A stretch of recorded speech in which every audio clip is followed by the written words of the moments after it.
नमस्कार, फिर से एक नए टॉपिक के साथ। और आज का जो टॉपिक होगा हमारा वो होगा एक्शन रिसर्च यानी क्रियात्मक अनुसंधान। आप यदि बीएड कर रहे हो, एसटीसी कर रहे हो, ठीक है, तो आपको एक डायरी मिलेगी और उस वो डायरी होगी क्रियात्मक अनुसंधान की। तो उसको फिल करने के लिए बहुत सारे बच्चों की जो है ये प्रॉब्लम थी कि मैम क्रियात्मक अनुसंधान जो होता है क्या है ना, इस डायरी को कैसे फिल करें, कैसे किया जाता है क्रियात्मक अनुसंधान। तो उसी के लिए मैंने ये वीडियो बनाया है कि क्रियात्मक अनुसंधान क्या होता है। ये एक बहुत इम्पॉर्टेंट टॉपिक है। क्रियात्मक अनुसंधान कहते किसको है, इसको क्यों अस्तित्व में लाया गया, क्या इसके उद्देश्य है, इसकी पृष्ठभूमि क्या रही है ना, इसकी शुरुआत क्यों की गई, कब इसकी शुरुआत हुई, तो इन सब के बारे में और क्रियात्मक अनुसंधान की क्या परिभाषा है ना, इसके सोपान क्या है, इनके बारे में मैं आपको आज बताऊंगी। लेकिन उससे पहले अनुसंधान का क्या मतलब होता है। देखो, अनुसंधान का मतलब होता है कि किसी भी चीज़ को पुनः खोजना यानी रिसर्च। इंग्लिश में क्या बोलते हैं, रिसर्च। और रिसर्च का मतलब क्या होता है, पुनः खोजना, यानी कि सच्चाई का सत्य का पता लगाना, है ना। जैसे एग्जाम्पल को मैं आपको जो एक एग्जाम्पल देती हूँ, जैसे कि कहीं बाढ़ आई है, तो बाढ़ से पहले वहाँ पे क्या हालात थे, लेकिन बाढ़ आने के बाद में वहाँ क्या हालात हुए, उसके बारे में आप क्या करोगे, खोजबीन करोगे, आप रिसर्च करोगे कि बाढ़ आने के बाद में वहाँ के क्या हालात हुए, ठीक है। तो जैसे और हम देखें, जैसे कि हमको रिसर्च करना है कि जो गवर्नमेंट स्कूल की जो एजुकेशन लेवल है और प्राइवेट स्कूल के बच्चों का एजुकेशन लेवल है, उस पर हमको रिसर्च करना है, ठीक है। तो अनुसंधान का क्या मतलब होता है, रिसर्च का मतलब होता है पुनः खोजना, है ना। नई नई चीज़ों को, नई नई जानकारियों को प्राप्त करना, नई नई सूचनाओं को एकत्रित करना, वो क्या कहलाता है, अनुसंधान कहलाता है। लेकिन हम बात कर रहे हैं क्रियात्मक अनुसंधान। क्रियात्मक अनुसंधान क्या होता है, तो सबसे पहले हम देखें कि देखो, कई जगह कंफ्यूजन होता है। कंफ्यूजन ये होता है कि इनके जो प्रवर्तक कौन थे, क्रियात्मक अनुसंधान के प्रवर्तक कौन थे, और जो है इनकी अवधारणा सबसे पहले प्रस्तुत किसने की। इस चीज का थोड़ा ध्यान देना कि सबसे पहले क्रियात्मक अनुसंधान की जो अवधारणा प्रस्तुत की थी, अवधारणा प्रस्तुत करने वाले कौन थे, कोलियर। और इन्होंने कब की थी अवधारणा प्रस्तुत, 1933 में। कब की थी, 1933 में, है ना। व्यवहारिक ज्ञान को लेकर के इन्होंने किस पे जो अवधारणा प्रस्तुत की थी, वो क्या की थी, सामाजिक समस्याओं को लेकर के और उनके व्यवहारिक ज्ञान को लेकर के उन्होंने अवधारणा प्रस्तुत की थी क्रियात्मक अनुसंधान की। कब की थी, 1933 में।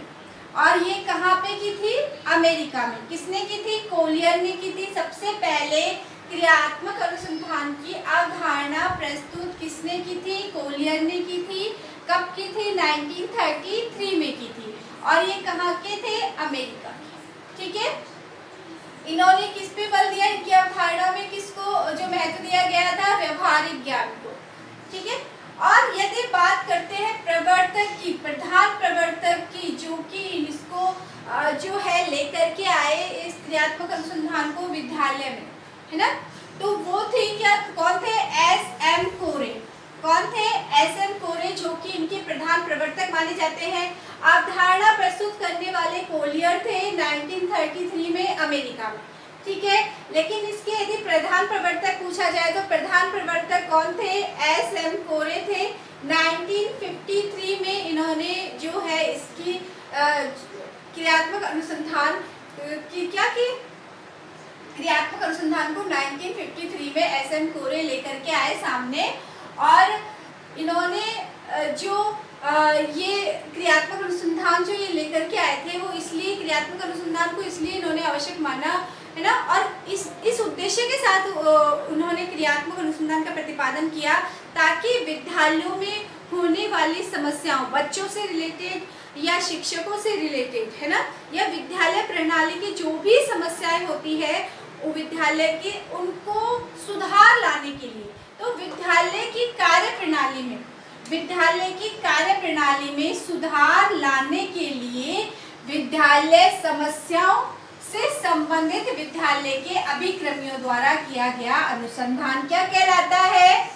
क्या कहलाता है? क्रियात्मक अनुसंधान।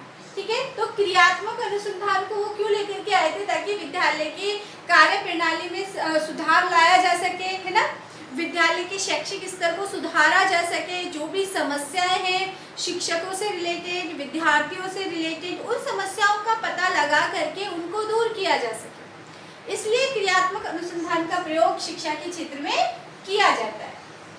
ठीक है, इसकी परिभाषा आगे समझ में कि विद्यालय की कार्य प्रणाली में सुधार लाने के लिए और विद्यालय की समस्याओं से संबंधित विद्यालय के यानी कि विद्यालय से जुड़े जितने भी लोग हैं, चाहे वो डायरेक्टर हो, चाहे वो प्रिंसिपल हो, चाहे वो टीचर्स हो, चाहे वो 4th क्लास हो, ठीक है, जो भी, चाहे वो टीचर हो, चाहे वो स्टूडेंट्स हो, जो भी विद्यालय से जुड़े हुए हैं वो सभी इसमें एक्टिव रहते हैं। यानी कि उन सभी का जो है क्रियात्मक अनुसंधान में एक रोल रहता है। ठीक है, इन सभी का रोल रहता है और इन सभी के द्वारा ये अनुसंधान किया जा सकता है। यानी कि इन सभी इस अनुसंधान में शामिल हो सकते हैं। ठीक है, अब आते हैं कि जो मैं आपको एक एग्जांपल देती हूँ कि जो ये क्रियात्मक अनुसंधान है वो कैसे किया जाता है, कौन कौन सी समस्याएं इसमें हम ले सकते हैं, है ना, कैसे, जो इसके सोपान क्या है, इसकी मतलब किस तरह से अगर ये अनुसंधान किया जाता है तो क्या इसका प्रोसेस है। ठीक है, तो प्रोसेस की यदि मैं बात करूं तो क्रियात्मक अनुसंधान में सबसे पहले आता है समस्या। सबसे पहली चीज क्या आती है? समस्या। क्या आती है? समस्या। जैसे कि आप गए, ठीक है, आप किसी क्लास में पढ़ा रहे हो, ठीक है, आप किसी क्लास में पढ़ा रहे हो, किसी स्कूल में पढ़ा रहे हो, ठीक है, तो आपने देखा, देखो केस स्टडी और क्रियात्मक अनुसंधान दोनों में अंतर इतना है, केस स्टडी एक के लिए किया जाता है, क्रियात्मक अनुसंधान ग्रुप में किया जाता है ना, जैसे कि पूरी क्लास का क्रियात्मक अनुसंधान हम कर सकते हैं। ठीक है, तो सबसे पहले क्या लेते हैं? समस्या। ठीक है, तो जैसे आप किसी भी स्कूल में पढ़ा रहे हो, उस स्कूल में देखा आपने समस्या बहुत सारी होती है, हम कोई भी समस्या ले सकते हैं। जैसे कि सपोज दैट कि आपने देखा कि जो बहुत सारे जो ज़्यादातर बच्चे हैं वो असेंबली में नहीं आते हैं, प्रेयर असेंबली में नहीं आते हैं, 1 दिन 2 दिन 3 दिन आपने देखा कंटिन्यू, आपने देखा कि मोस्टली बच्चे जो है प्रेयर असेंबली में एब्सेंट रहते हैं। इसका क्या रीज़न हो सकता है? या हम ये भी समस्या ले सकते हैं, जैसे कि आप गए, आपने देखा कि जो एक क्लास के कुछ बच्चे जो हैं, यानी कि या 70% बच्चे एक क्लास के जो है एक सब्जेक्ट में वीक है ना, एक सब्जेक्ट का उनका रिजल्ट अच्छा नहीं है, एक सब्जेक्ट उनका डाउन है। इसका क्या कारण है? सपोज दैट हम इंग्लिश ले लेते हैं, हम ले लेते हैं मैथ ले लेते हैं, कोई भी एक सब्जेक्ट ले लेते हैं, जिसकी जो कोई भी एक क्लास ले लेते हैं, कोई भी एक सब्जेक्ट ले लेते हैं। ठीक है, तो हमने ले लिया क्लास 7th, कौन सी क्लास ले ली? सपोज दैट हमने ले ली, कौन सी क्लास ले ली? हमने 7th क्लास ली। 7th क्लास के स्टूडेंट्स में हमने ये देखा कि जो 7th क्लास के जो बच्चे हैं, ठीक है, वो मैथ्स में वीक हैं। कौन से सब्जेक्ट में वीक है? मैथ्स में वीक है वो। आप गए, अब आपने ये समस्या देख ली। समस्या क्या हुई कि समस्या हुई कि जो 7th क्लास के जो बच्चे हैं वो किस में वीक है? मैथ्स में वीक है ना, तो ये क्या हो गई? ये समस्या हो गई। अब हमने समस्या ढूंढ ली, समस्या का हमने पता लगा लिया कि ये समस्या है 7th क्लास के बच्चों की, कि 7th क्लास के बच्चे मैथ्स में वीक है। ठीक है, अब हम जो है उसके बाद में समस्या हमने ढूंढ ली, उसके बाद जो दूसरा प्रोसेस होता है वो होता है किसका? वो होता है उद्देश्य का। ठीक है, हमने समस्या ढूंढ ली। अब क्रियात्मक अनुसंधान के लिए हमने समस्या ढूंढ ली कि 7th क्लास के बच्चे मैथ्स में वीक हैं, है ना। उद्देश्य क्या है? उद्देश्य ये है कि हमें ये देखना है कि 7th क्लास के जो बच्चे हैं वो मैथ्स में क्यों वीक है, ये जानना है ना, कि मैथ्स सब्जेक्ट्स में वीक होने का कारण क्या है, इसका रीजन क्या है, इसका रीजन पता लगाना। ठीक है, तीसरा जो इसका स्टेप होता है वो होता है परिकल्पनाएं।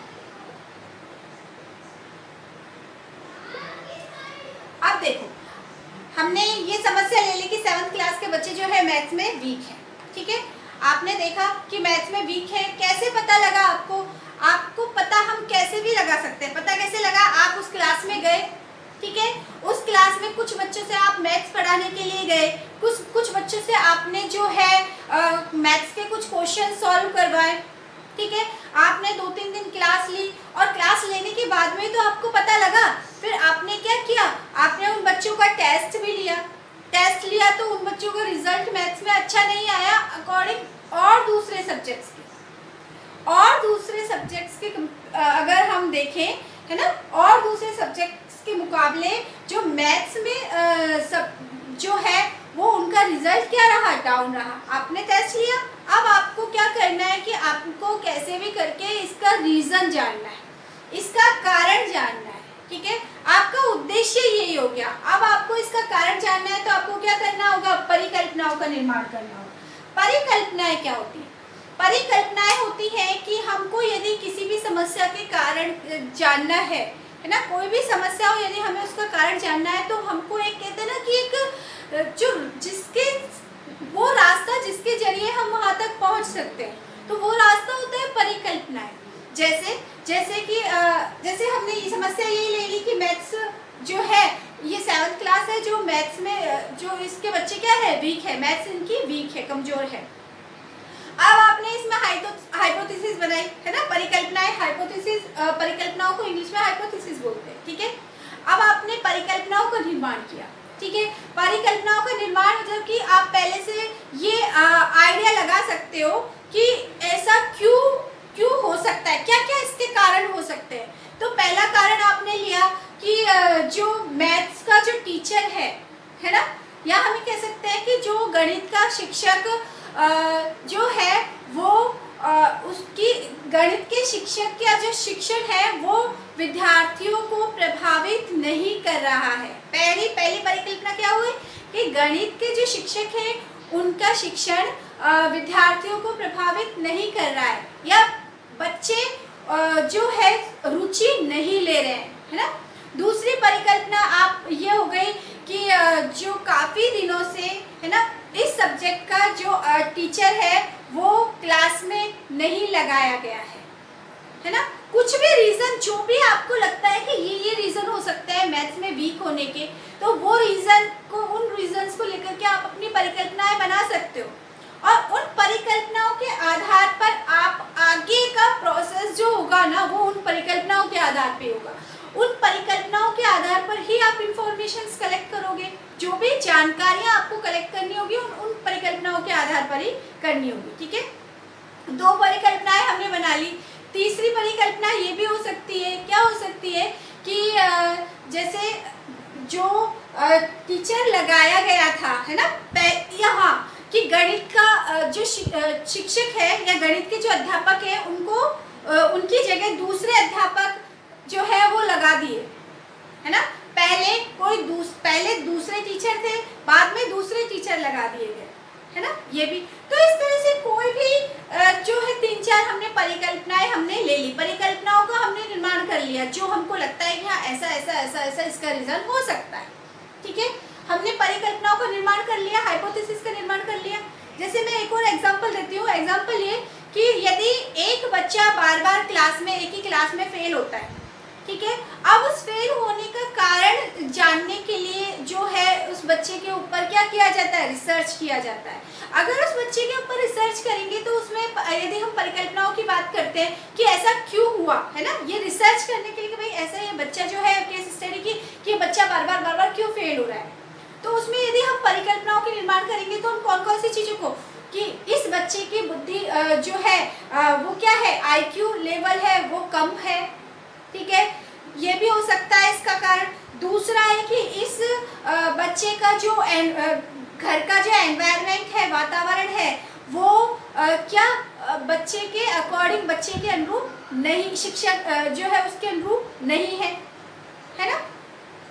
तो कुछ भी हो सकता है कि बच्चा जो है शारीरिक रूप से या बच्चा मानसिक रूप से बीमार है ना, या बच्चे शारीरिक रूप से बच्चा बीमार है, कोई भी रीज़न हो सकता है जिसकी वजह से बच्चा जो है बार बार फेल हो रहा है ना। हो सकता है उसका घर का वातावरण इसका कारण हो, घर पे अच्छा ऐसा वातावरण नहीं है, घर पे लड़ाई झगड़े ज़्यादा होते हैं, घर पे कोई भी मेंबर पढ़ा लिखा नहीं हो सकता है कि कोई मेंबर पढ़ा लिखा नहीं हो जो उसको गाइड करने वाला हो, कोई इस पे ध्यान देने वाला नहीं हो, है ना। तो कोई कई सारे रीजंस जो है वो सामने निकल के आते हैं, उनको हम परिकल्पनाओं के तौर पर हम रख सकते हैं कि ये कारण इसके हो सकते हैं।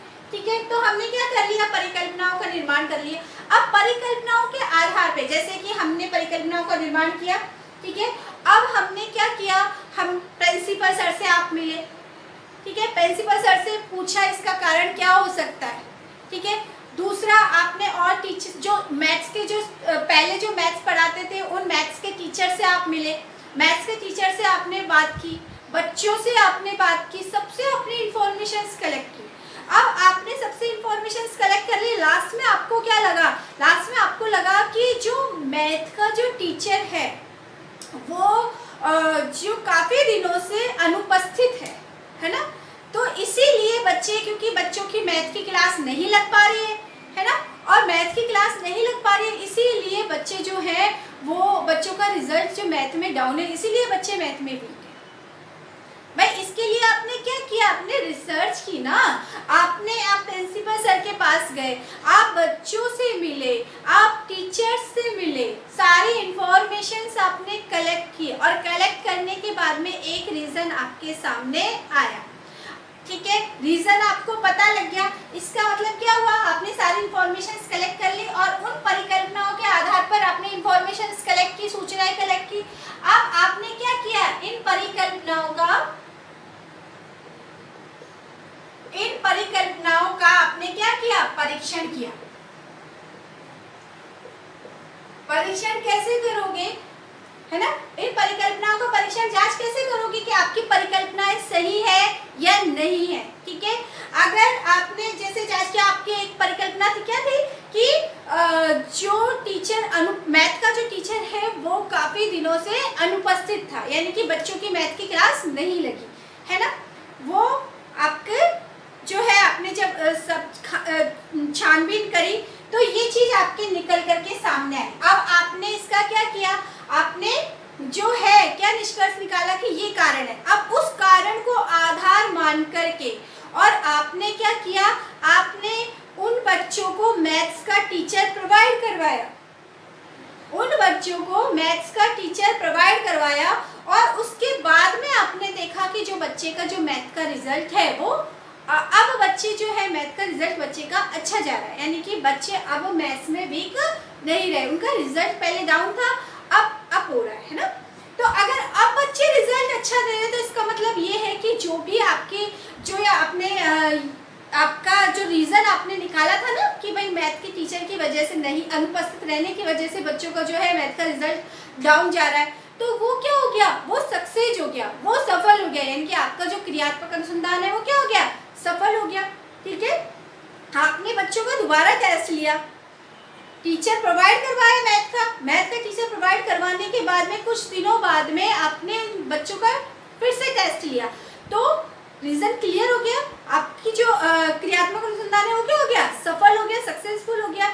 निष्कर्ष क्या निकला, निष्कर्ष यही निकला कि जो बच्चों के मैथ के टीचर की वजह से जो है बच्चे मैथ में क्या थे, कमजोर थे, इसी वजह से उनका जो मैथ उनकी क्या थी, वीक थी, गणित जो विषय है उनका क्या था, कमजोर रहा, ठीक है। तो ये क्या है, इस जो भी शिक्षा से संबंधित जो भी समस्याएं होती हैं उन समस्याओं के बारे में पता लगाना, ठीक है, उन समस्याओं के जो समस्याओं का पता लगा करके उद्देश्यों का निर्धारण करना, उद्देश्यों का निर्धारण करने के बाद में जो समस्या का कथन और उद्देश्य निर्धारण, उसके बाद में आता है परिकल्पनाओं का निर्माण करना। परिकल्पनाओं का निर्माण करने के बाद में जो हम इंफॉर्मेशन सूचनाएं कलेक्ट करते हैं, सूचनाएं कलेक्ट करने के बाद में हम क्या करते हैं, उन परिकल्पनाओं के आधार पर सूचनाएं कलेक्ट करते हैं, और सूचनाएं कलेक्ट करने के बाद में हम परिकल्पनाओं का परीक्षण करते हैं कि जो आपकी जो परिकल्पनाएं हैं वो कहाँ तक जो है सही रही, है ना, ठीक है। उसके बाद में निष्कर्ष निकालते हैं, उसके बाद क्या निकालते हैं, निष्कर्ष निकालते हैं। तो जो ये है क्या, क्रियात्मक अनुसंधान जो होता है वो विद्यालय की कार्य प्रणाली में सुधार करने के लिए किया जाता है। विद्यालय से संबंधित समस्याओं में सुधार करने के लिए जो है शैक्षिक स्थिति में सुधार करने के लिए एक्शन रिसर्च का क्रियात्मक अनुसंधान का प्रयोग किया जाता है विद्यालयों में। ठीक है, ध्यान रखना, क्रियात्मक अनुसंधान सिर्फ विद्यालय तक सीमित होता है। क्रियात्मक अनुसंधान सिर्फ शिक्षण संस्थाओं तक, विद्यालय तक सीमित होता है। ठीक है, अब आते हैं हम इसके उद्देश्यों पर। उद्देश्य क्या क्या है? कार्य प्रणाली को प्रभावशाली बनाना। तो मैंने आपको जब ये एक एग्जाम्पल दिया ना, इस एग्जाम्पल से ही आपके समझ में आ गया होगा कि इसके उद्देश्य क्या है। तो विद्यालय की कार्य प्रणाली को प्रभावशील बनाने के लिए, क्योंकि अगर हमें विद्यालय से संबंधित समस्याओं का पता हमें चल जाता है और हम जो है उन समस्याओं को दूर करते हैं, है ना, एक क्रियात्मक अनुसंधान करके और हम उन समस्याओं को दूर कर सकते हैं, तो विद्यालय की जो कार्य प्रणाली है वो क्या होगी? प्रभावशाली बनेगी। यानी कि जो भी विद्यालय के अंदर, चाहे वो टीचर हो, चाहे वो प्रिंसिपल हो, चाहे वो डायरेक्टर हो, वो सभी क्या होंगे? एक्टिव होंगे। और वो सभी एक्टिव होंगे, अपनी अपनी रेस्पॉन्सिबिलिटीज उनको समझ में आएगी और इससे क्या होगा कि उस विद्यालय की कार्य प्रणाली क्या होगी? प्रभावशाली होगी। ठीक है, दूसरा, कार्य प्रणाली में सुधार एवं विकास के लिए। ठीक है, अगर जो विद्यालय की समस्याओं को यदि दूर किया जाता है ना, विद्यालय की समस्याओं का पता लगाया जाता है, यदि उनको दूर किया जाता है तो निश्चित रूप से कार्य प्रणाली में क्या होगा? सुधार होगा और विकास होगा। तो इसका दूसरा उद्देश्य क्या है? कार्य प्रणाली में सुधार एवं विकास करना। पहला उद्देश्य क्या है? कार्य प्रणाली को प्रभावशाली बनाना, विद्यालय की कार्य प्रणाली को प्रभावशाली बनाना। दूसरा उद्देश्य क्या है? कार्य प्रणाली में सुधार एवं विकास करना। तीसरा उद्देश्य क्या है? कार्यकर्ताओं में कार्य कौशल का विकास करना। तो कार्यकर्ता कौन हुए? कार्यकर्ता कौन हुए? जो उस विद्यालय के जो टीचर है, जो प्रिंसिपल है, जो डायरेक्टर है ना, जो उस विद्यालय से संबंधित है। ठीक है, जो मैनेजमेंट है ना, वो सब क्या है? वो सब कार्यकर्ता है ना, वो उनके कार्य कौशल का विकास करना भी इसका उद्देश्य है। क्योंकि वो सब क्या होते हैं? एक्टिव रहते हैं। बच्चों की यदि समस्याओं का पता लगाएंगे, किस तरह से समस्याओं का पता लगाया जा सकता है, कौन कौन सी समस्याएं बच्चों की होती है, उनको किस तरीके से उनको दूर किया जा सकता है ना, किस तरह से उनका सोल्यूशन निकाला जा सकता है, जिससे कि विद्यालय का शैक्षिक लेवल जो है वो बढ़ सके, है ना, शिक्षा के स्तर में सुधार आ सके, है ना, और जो भी समस्याएं हैं उनको दूर किया जा सकता है। ठीक है, परंपरागत रूढ़िवादिता को समाप्त करना। जो परंपरागत जो चली आ रही है ना, उनको रूढ़िवादिता उसको समाप्त करना भी इसका उद्देश्य है ना।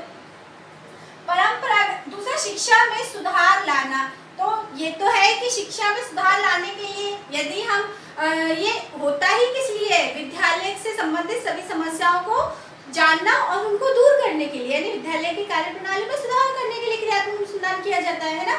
तो शिक्षा में सुधार लाना भी इसका क्या होता है? उद्देश्य होता है। वैज्ञानिक दृष्टिकोण का विकास करना। यदि अनुसंधान किया जाता है, जहाँ पे अनुसंधान आता है वहाँ पे क्या होता है? वैज्ञानिक दृष्टिकोण का विकास होता है। तो वैज्ञानिक शिक्षकों के अंदर, बच्चों के अंदर वैज्ञानिक दृष्टिकोण का विकास करना इसका क्या होता है? उद्देश्य होता है। प्रजातांत्रिक मूल्यों का विकास करना। भाई, प्रजातांत्रिक मूल्यों का विकास कैसे होता है? कि इसमें सिर्फ शिक्षक ही नहीं, शिक्षक और टीचर, है ना, विद्यालय से संबंधित, यानी कि विद्यालय में जितने भी कार्यकर्ता है वो और शिक्षक, जो स्टूडेंट्स हैं, विद्यार्थी है ना, वो दोनों इसमें क्या होते हैं? एक्टिव होते हैं। ठीक है, इसलिए इसमें क्या होता है? प्रजातांत्रिक मूल्यों का विकास होता है। इसमें एक तंत्रात्मक नहीं होता है कि सिर्फ एक जो वो बोल दे वही होता है ना, बाकी सब बुत बने हुए बैठे रहते हैं, वो चीज यहाँ पर नहीं होती। कार्य प्रणाली में परिवर्तन में सुधार हेतु सुझाव। जैसे जस्ट मैंने अभी बताया, जैसे कि मैथ का टीचर है, ये पता लगे कि भाई मैथ का टीचर नहीं था, इसलिए इस क्लास का 7th क्लास का मैथ का रिजल्ट बेकार जा रहा है। ठीक है, निष्कर्ष निकल गया। निष्कर्ष के साथ में क्या दिया जाता है? सुझाव दिया जाता है ना, कि किस तरह से हम, यदि इस तरह की कोई प्रॉब्लम आती है तो हम और कौन से उपाय हम कर सकते हैं।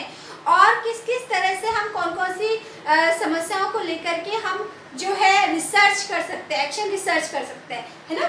तो ये क्या है, कार्य प्रणाली में परिवर्तन हेतु, सुधार हेतु सुझाव। तो सुझाव भी दिया जाता है। विद्यालय के प्रधानाचार्य, जस्ट मैंने अभी आपको बताया था, विद्यालय के प्रधानाचार्य प्रबंधकों निरीक्षकों को अपने कर्तव्यों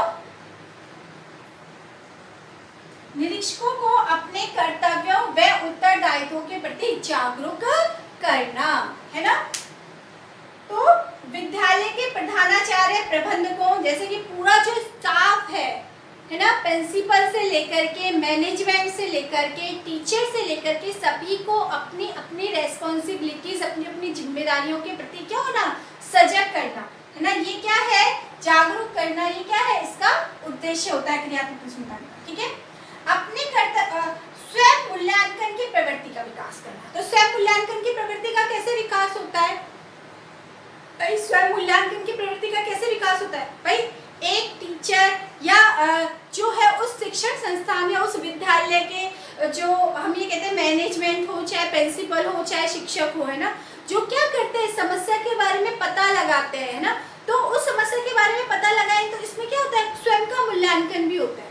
इससे क्या हो जाता है, स्वयं का मूल्यांकन भी हो जाता है कि जो प्रणाली, जो शिक्षण प्रणाली, जो कार्य प्रणाली है वो कहाँ तक जो है सही है ना, और कहाँ पर समस्या है, कहाँ पर उसमें सुधार लाया जा सकता है। इस तरह से स्वयं का मूल्यांकन की प्रवृत्ति का इसमें क्या होता है, विकास होता है, ठीक है। तो एक बार फिर से मैं रिवाइज कर देती हूँ कि क्रियात्मक अनुसंधान की अवधारणा प्रस्तुत करने वाले कौन थे, कोलियर। कौन थे, कोलियर। उन्होंने कब की थी अवधारणा प्रस्तुत, 1933 में अमेरिका में। उन्होंने व्यवहारिक ज्ञान को उन्होंने महत्व दिया था। यदि प्रधान प्रवर्तक की बात करते हैं तो एसएम कोरे थे। 1953 में इन्होंने इसका प्रतिपादन किया। एसएम कोरे ने जो प्रधान प्रवर्तक थे, इन्होंने 1953 में जो है क्रियात्मक अनुसंधान का प्रतिपादन किया। इसकी यदि हम परिभाषा, डेफिनेशन देखें, इसका अर्थ देखें तो विद्यालय की कार्य प्रणाली में सुधार लाने के लिए विद्यालय की समस्याओं से संबंधित विद्यालय के अभिक्रमियों द्वारा किया गया अनुसंधान, ठीक है। इसके उद्देश्य क्या क्या है, कार्य प्रणाली को प्रभावशाली बनाना, विद्यालय की कार्य प्रणाली को प्रभावशाली बनाना, विद्यालय की कार्य प्रणाली में सुधार एवं विकास करना, विद्यालय के कार्यकर्ताओं में कार्य कौशल का विकास करना, परंपरागत रूढ़िवादिता को समाप्त करना, शिक्षा में सुधार लाना, वैज्ञानिक दृष्टिकोणों का विकास करना, प्रजातांत्रिक मूल्यों का विकास करना, कार्य प्रणाली में परिवर्तन में सुधार लाने के लिए सुझाव देना, विद्यालय के प्रधानाचार्य प्रबंधकों व निरीक्षकों को अपने कर्तव्यों में उत्तरदायित्वों के प्रति जागरूक करना, स्वयं मूल्यांकन की प्रवृत्ति का विकास करना। ये क्या हो गए, इसके उद्देश्य हो गए। यदि हम इसकी जो प्रोसेस हम इसका देखते हैं तो सबसे पहले क्या होता है प्रक्रिया देखें तो सबसे पहले हम क्या करते हैं, समस्या का चयन। क्या करते हैं हम, सबसे पहले समस्या का चयन करते हैं।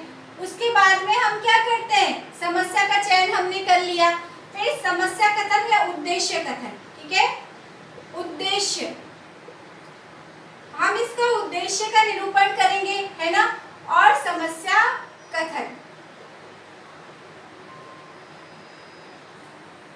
ठीक है। थर्ड स्टेप इसका क्या होगा, परिकल्पनाओं का निर्माण।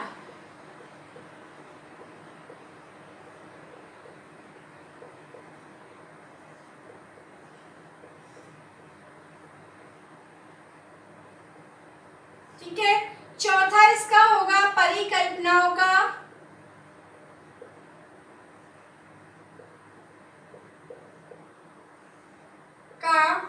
परीक्षण या जांच, ठीक है। पांचवा इसका होगा, वो क्या होगा, निष्कर्ष, ठीक है। ये